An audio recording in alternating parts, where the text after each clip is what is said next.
Bom dia, buenos dias a todos. Queria começar por saudar o meu querido amigo Diego Calvo, Conselheiro da Presidência. É sempre um prazer vir aqui à Galiza, desta vez em funções um pouco diferentes das que eram tradicionais. Cumprimentar o meu amigo Bento Aires, Presidente da Ordem dos Engenheiros do Norte, e que agora me fez engenheiro, que era uma coisa que eu não estava à espera, próximo dos 70 anos. Teria dado um enorme prazer ao meu tio, que era engenheiro, e faz cimos ao meu irmão, que é engenheiro, o meu irmão Tomás. Queria cumprimentar também o Miguel Ángel Carrilho, o Henrique Urcola e o senhor Cônsul-Geral de Portugal em Vigo. Agradeço muito a sua presença aqui. É para mim uma consideração que naturalmente agradeço, e todas as pessoas que vão participar neste encontro. Como, usando das minhas novas funções como embaixador de Portugal na OCDE, eu trouxe aqui alguns números que nos vão dizer como é que nós moramos na Galiza e no norte de Portugal. No fundo, tem a ver com aquilo que é mais importante para nós, é a nossa vida, o nosso bem-estar. Ou seja, dimensões que incluem a saúde, a educação, o rendimento, o emprego, a habitação e o ambiente. Vão ver que são duas regiões muito parecidas. Como é a vida no norte de Portugal? Esta flor indica, comparativamente com os países da OCDE, como é que nós estamos situados. São fatores em que estamos bem no ambiente, estamos bem na comunidade e no emprego, estamos menos bem na habitação e na educação. Agora vou-vos mostrar a Galiza. Se olharem para um número, as flores estão muito parecidas, são extraordinariamente parecidas, reparem. E queria-vos dar alguns elementos, antes propriamente da conferência, que me parece que são relativamente importantes. Ou seja, a Galiza apresenta melhores resultados globais, a Galiza tem crescido de uma forma mais harmoniosa do que o norte de Portugal, nomeadamente na questão da saúde, da educação e do rendimento per capita. Depois posso-vos dar números. Enquanto o norte de Portugal evidencia melhor desempenho no mercado de trabalho, nós temos um mercado de trabalho mais eficiente, temos menos desemprego, menos paro, e na participação cívica. Há aqui alguns fatores que não temos, como a pobreza, o índice de Gini, mas não são assim, a meu ver, tão relevantes. Para vos dar alguns números, e não vos vou cansar com os números todos, é horrível quando uma pessoa chega a uma conferência e tem muitos números, mas também é horrível quando falamos apenas de coisas subjetivas, e portanto pareceu-me que era interessante dar-vos aqui alguns elementos. No rendimento per capita, os números da OCDE, curiosamente, são em dólares. E são em dólares porque, apesar de tudo, a maior contribuição são os americanos, que ainda fazem parte da OCDE. Mas nós estamos com um rendimento per capita na Galiza de 25.200 euros e no norte de Portugal com 23.641. Mesmo assim, como veem, estamos próximos. No emprego, nós temos uma taxa de emprego no norte de Portugal de 68,9%, na Galiza 66,1%, estamos muito próximos. Estamos melhor no desemprego no norte de Portugal, 7,4% de desemprego, na Galiza 8,9%. E depois não vos vou cansar, porque os outros fatores são fatores como a segurança, a participação cívica e tal. O que é que isto quer dizer? Isto insere-se muito naquilo que o Diego estava a dizer. Esta euro-região tem particularidades que nenhuma outra região transfronteiriça tem, e não é na Península Ibérica, é na Europa. Nós temos, de facto, funcionamos quase como uma charneira. Somos como se fossem dois hemisférios entre em que nós participamos com uma fronteira que tem uma enorme permeabilidade. Não haverá nenhuma outra fronteira com uma permeabilidade como esta. Todos os dias há movimentos pendulares de galegos que vêm a Portugal, de portugueses que vêm à Galiza, de mercadorias e de um conjunto enorme de atividades que se desempenham dos dois lados, com empresas que dependem dos dois lados. Esta interdependência cresceu imenso nos últimos anos. Eu lembro-me que isto era o sonho de Dom Manuel Fraga Iribarne, que era o homem que falava, obviamente, nisto. Com Valente de Oliveira, há 30, 40 anos atrás, falavam nisto. Na altura, eu era muito mais novo, achava que isto era um sonho. Mas o sonho, de facto, transformou-se em realidade. E hoje nós entendemos-nos melhor, compreendemos-nos melhor, desconfiamos menos uns dos outros. Começamos a gostar de produtos, nós começamos a gostar de produtos galegos e os galegos começam a gostar dos nossos produtos, como antes não fazíamos. Nós já bebemos Estrela Galícia no norte de Portugal. Aliás, há uma equipe de futebol em Portugal que é apoiada, tem as camisolas de Estrela Galícia. Isto era uma coisa impensável há uns anos atrás. Isto parecem coisas simbólicas, não é verdade. O simbolismo é apenas a concretização daquilo que nós somos. E diria, portanto, que nós temos andado bem, mesmo em termos também de estudantes transfronteiriços. Há estudantes portugueses a estudar em Vigo e há estudantes espanhóis a estudar no Porto, na Universidade do Porto, por exemplo, na Faculdade de Arquitetura. Ainda há tempos lá estive, havia uma série de estudantes, encontrei 3 que eram da Corunha.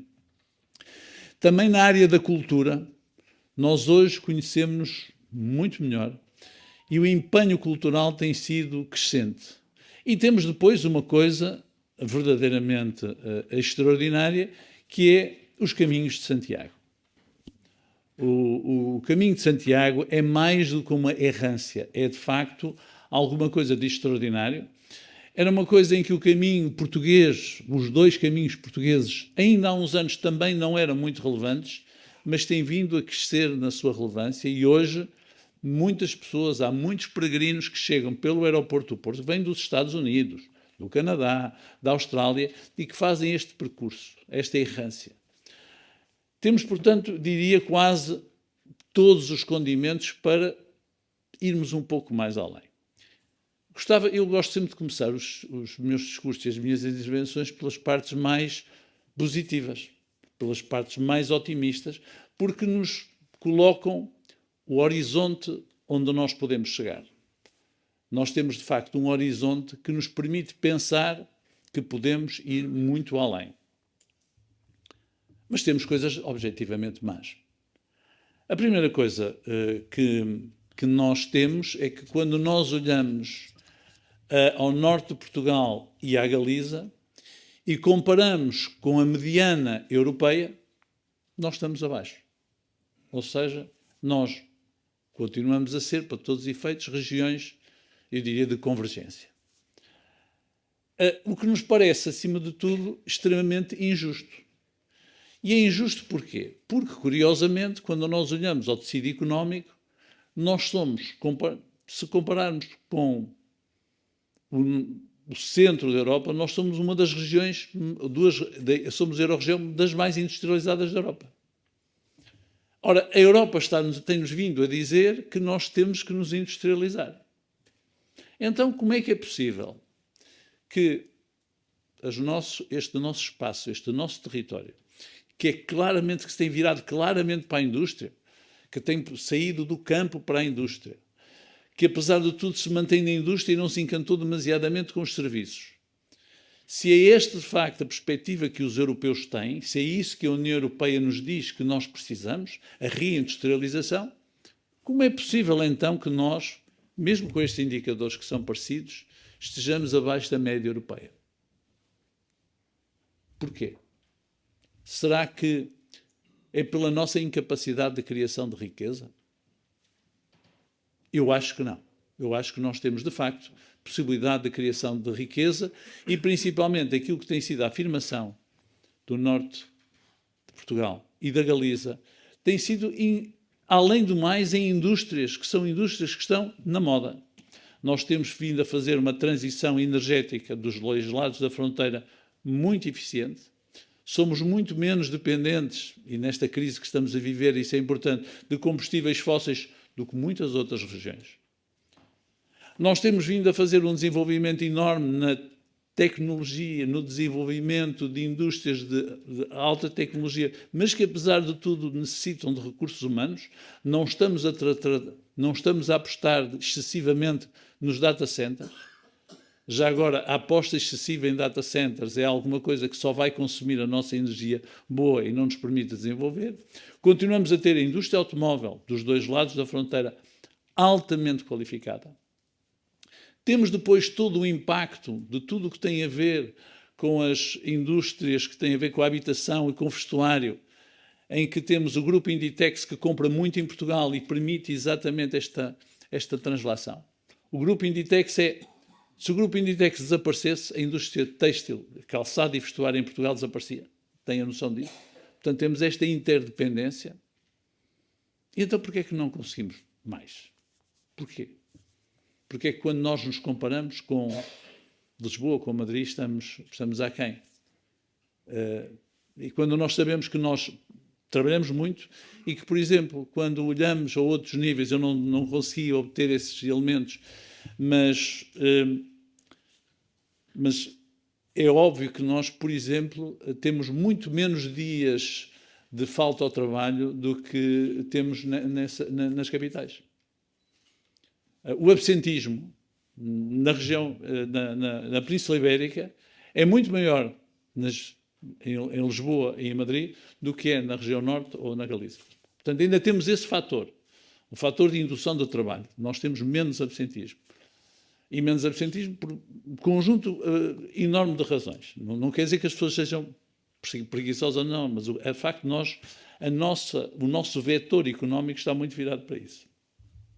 Eu acredito que a razão fundamental está nas infraestruturas. Ou seja, nós não fomos capazes de, tendo estes dois lados a funcionar juntos e ligados, não fomos capazes de resolver o problema das infraestruturas. Fizemos-lo no passado, fizemos a ponte de Valença, de facto, e Tui, há quantos anos? Há 140 anos. Eu ainda me lembro do tempo em que ela fechava à noite e nós tínhamos que ir depressa para Portugal para ver se ainda apanhávamos a ponte aberta. Conseguimos fazer isso na altura. Conseguimos depois construir uma ligação das autoestradas. Nós hoje temos boas carreteras, não há grande problema. E isso resolve o problema das vossas 4 províncias e dos nossos 5 distritos relativamente bem, mas temos ainda problemas, nomeadamente Bragança, que continua a ter um problema que não se entende, que não se consegue resolver, mas julgo que está a resolver. Mas ficamos por aí. Ou seja, não fomos capazes de desenvolver aquilo que tem sido o grande desenvolvimento da Península Ibérica, nomeadamente do lado espanhol, que é o ferrocarril. E eu já nem falo da alta velocidade. Obviamente, o ideal para nós seria ficarmos ligados à vossa alta velocidade. Mas a distância que nós temos, o problema não é esse. É que ir de Porto a Vigo de comboio lembram daqueles livros do Faroeste, do Lucky Luke, com o Rantanplan. É mais vale ir a cavalo. Ele ia de vez em quando sair do comboio, ia a cavalo, e depois ficava à espera do comboio. O cavalo andava mais depressa, não sei se lembram. E nós vivemos nisso. Ao mesmo tempo, nas mercanteias, portanto, na mercadoria, nós dependemos absolutamente da rodovia com todo o impacto que isso tem. Se eu quiser mandar uma encomenda para Vossas Excelências, a única maneira que eu tenho de mandar é pela rodovia. Que hoje tem um custo elevado e tem um custo ambiental elevado e, portanto, aquilo que nós precisamos, de facto, é de apostar nesta ligação. E eu sei que tem havido um empenho do Governo da Galiza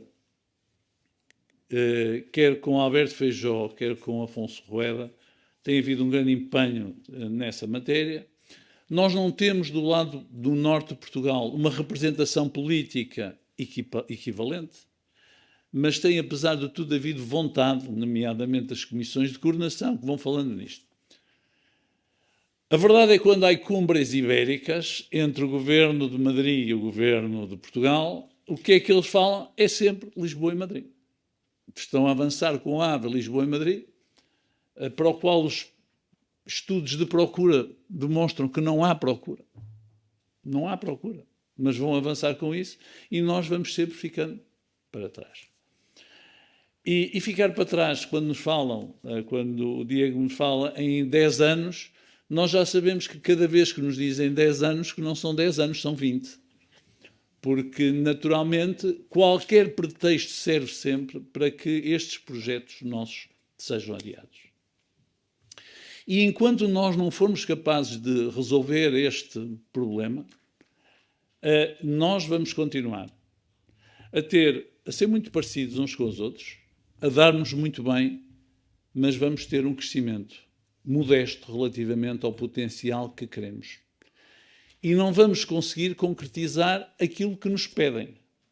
Aquilo que nos pedem é que nós reindustrializemos a Europa. Nós estamos em duas regiões que têm tudo. Reparem bem, nós temos as condições fantásticas de termos uma fachada atlântica, portanto temos os portos, estamos à beira do mar. O mar vai continuar a ser a maior fonte de transmissão de mercadoria. Temos a grande possibilidade, e temos vindo a desenvolver energia limpa. Porquê? Nós somos o território do vento e, felizmente, temos sol. Nós não temos problemas de água, comparado com outras regiões que hoje têm um enorme problema de água. Nós, basicamente, podemos ter um problema de distribuição de água, mas não vamos ter, nos próximos 20 ou 30 anos, apesar das alterações climáticas, problema de água. Temos os ingredientes todos. O que é que falta? Falta um bocadinho, falta um bocado a maionese. E a maionese nisto teria que ser, objetivamente, a alta velocidade. Ou, pelo menos, reparem, a velocidade elevada. Repito, nós não precisamos de fazer isto a 400 km. Agora, eu hoje, para chegar aqui às 9h30 da manhã, demorei 2h30 do Porto e tive que vir de carro. Não é normal. E estamos a falar em vir num espaço que, se for em qualquer outra zona da Europa, se faz numa hora ou se faz mais confortavelmente. Mas é preciso ir mais longe também na cooperação entre os portos. Nós temos portos desde o Ferrol até Leixões e Aveiro, Aveiro já fora da área da zona da região norte, mas no fundo com uma grande interação, porque depende da administração do Porto de Leixões. Temos que fazer mais na complementaridade dos nossos portos. A complementaridade é muito importante num tempo em que os portos começam a funcionar de formas diferentes. Até há 4, 5 anos, basicamente até ao Covid, o grande tráfego mundial era feito de hub para hub. O que são hubs? São grandes centros e depois dali desenvolve em estrela. Hoje está-se a voltar na navegação a fazer serviços de escala porto a porto. Ou seja, os navios que antigamente faziam Xangai-Rotterdam, hoje já são navios que param intermediamente, já podem parar em Lisboa, ou podem parar em Sines, ou podem parar em Algeciras, ou podem parar em Vigo. Isto quer dizer que nós devíamos nos especializar. E porquê? Porque há destinos e pontos do mundo em que o comércio é mais ligado ao norte de Portugal e outros destinos que são objetivamente mais ligados à Galiza, e nós devíamos aproveitar esta interligação. Mas, mais uma vez, a rede ferroviária de mercancias é o que permite fazer a espinha dorsal. E depois a questão dos aeroportos. A questão dos aeroportos é uma questão também ela primordial. Quando o Bento me convidou para vir fazer esta conferência, eu tinha que trabalhar ontem à tarde em Paris e pensei que vinha cá dormir com ele, salvo seja. Vinha jantar com ele e vinha cá dormir convosco. Pronto. gosto muito de ficar em Santiago. E fui procurar, aliás, vocês também procuraram, peguei na minha aplicação e disse, eu vou viajar de Paris para Santiago de Compostela. Não há voos. Não há.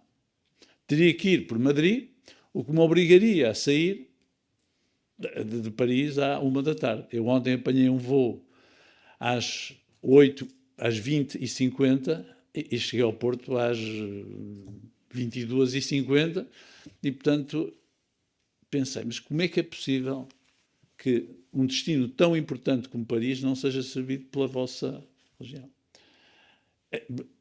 Naturalmente que isto é interessante para o aeroporto do Porto, mas não há nenhuma razão para que não haja também aqui uma outra evolução.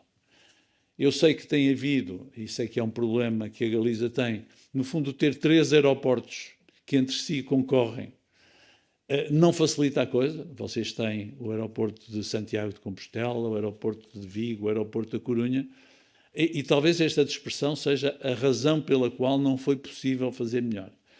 Mas o aeroporto do Porto está a acelerar muito o seu crescimento. Nós estamos neste momento, julgo que vamos ter o diretor do aeroporto 18 milhões, à volta de 18 milhões de passageiros. Isto é inacreditável quando eu penso que no início do século andávamos pelos 4 milhões.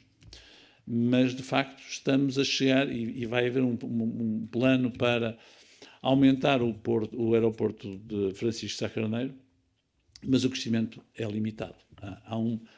E seria interessantíssimo olhar também aqui, deste lado, olhando para esta complementaridade.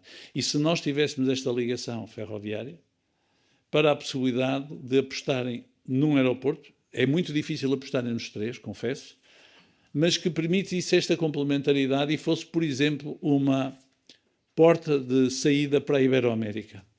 Nós hoje estamos muito bem servidos em termos europeus, temos boas ligações, começamos a ter boas ligações para o Brasil, mas quando pensamos no que foi do que é o tráfego espanhol, principalmente da Galiza, até por razões tradicionais e familiares, seria muito interessante que nós pudéssemos ter essa complementaridade e isso necessita da aposta no aeroporto. E, portanto, pelo menos do meu ponto de vista, não deve haver cobiça aqui. Ou seja, nós devemos pensar que era importantíssimo haver um aeroporto também por causa das mercadorias. Sei que as mercadorias são muitas vezes proscritas em termos do transporte aéreo, mas não é verdade. À medida que o valor da mercadoria vai aumentando, e ela tem aumentado nas nossas regiões, à medida que nós produzimos produtos de mais alto valor, o transporte aéreo passa a ser significativamente relevante para essas mercadorias. Aliás, a Inditex utiliza o transporte aéreo com grande frequência. E seria também muito interessante aqui nós olharmos a esta complementaridade para não termos como nós dizemos em Portugal, os ovos todos no mesmo cesto. Era importante esta questão dos aeroportos. E é, portanto, esta tem que ser a grande aposta. Esta é uma aposta que tem que ser uma aposta cívica. Tem que ser uma aposta de insistência do nosso tecido político, do nosso tecido económico e do nosso tecido social. Não vale a pena fazer mais estudos. Eu tenho sempre receio que quando nós apontamos com estes caminhos, normalmente aquilo que nos dizem é que é preciso fazer estudos. Os estudos estão feitos. Nós sabemos exatamente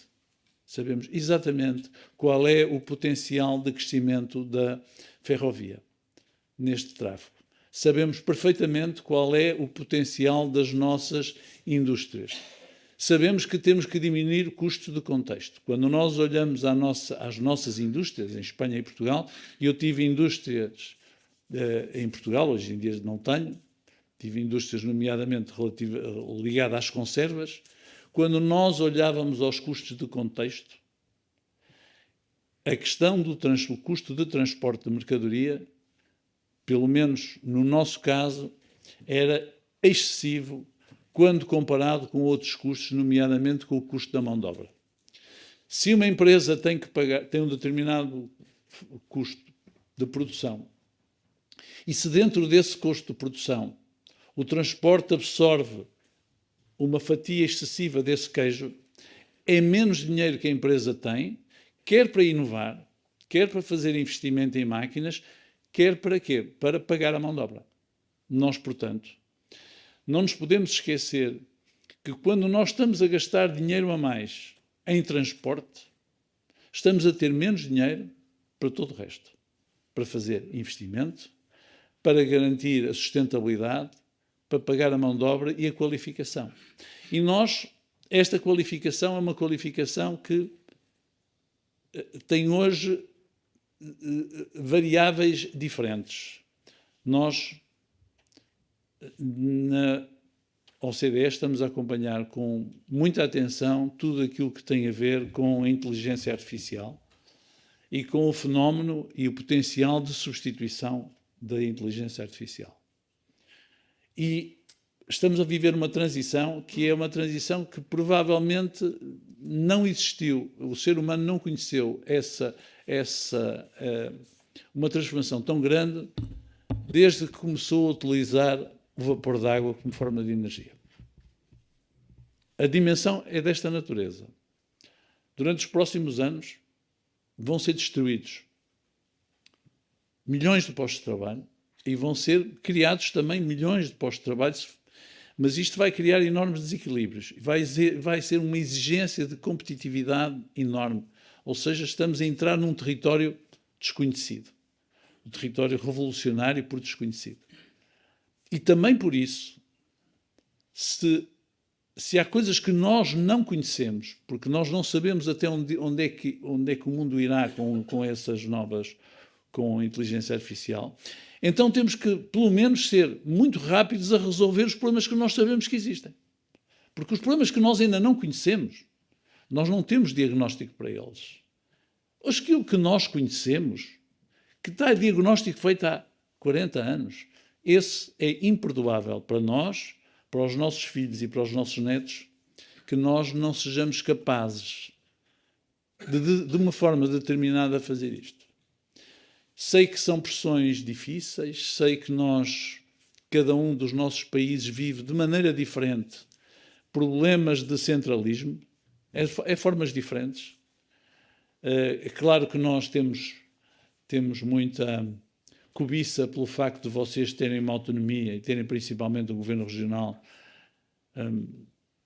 que é um fator importantíssimo de desenvolvimento, que nós não temos, mas não nos podemos ficar presos por isso. Vocês também têm um poder central que muitas vezes não permite que sejam tomadas decisões estratégicas coerentes. E é para isso que serve a sociedade civil. Ou seja, a sociedade civil, e para isso estamos aqui também, é chamarmos a atenção dos responsáveis de que há decisões que já não podem ser adiadas. Nós já não podemos mesmo ouvir mais discursos em que nos vêm dizer que, afinal, que umas vezes era daqui a 3 anos, agora depois é 6, depois é 10. Não podemos, porquê? Porque, enquanto assim for, nós vamos continuar a ter aquelas 2 flores, que são bonitas, é a flor da Galiza, é a flor do norte de Portugal, são flores parecidas, mas eu gostava que aquelas flores que vocês viram ali na minha apresentação, que as pétalas crescessem mais. E eu comecei-vos por falar da qualidade de vida, porque, objetivamente, aquilo que nós queremos é qualidade de vida. O que nós precisamos é de qualidade de vida. E, de facto, não há coisa mais impactante na qualidade de vida do que a mobilidade. É a mobilidade que nos permite, de facto, fazer a coisa, resolver a nossa vida de forma diferente. E ela não aplica apenas no custo. A mobilidade por ferrocarril reduz a sinistralidade significativamente também. Nós temos um problema muito maior em Portugal do que vocês têm em Espanha, por exemplo, de sinistralidade. Eu hoje vim na autoestrada, mesmo saindo do Porto muito cedo, é muito impressionante ver o número de autocarros, o número de caminhões, e eu vinha a andar no automóvel e a pensar, se nós tivéssemos sido capazes de construir esta ligação ferroviária, tivéssemos capazes de induzir. Eu hoje já não vinha ali, vinha sentado num comboio, tinha chegado cá com o mesmo conforto, com mais tranquilidade, com mais segurança, com menos impacto ambiental. E teria vindo cá da mesma forma, porque para mim é sempre um prazer estar cá, como vocês sabem. Muito obrigado.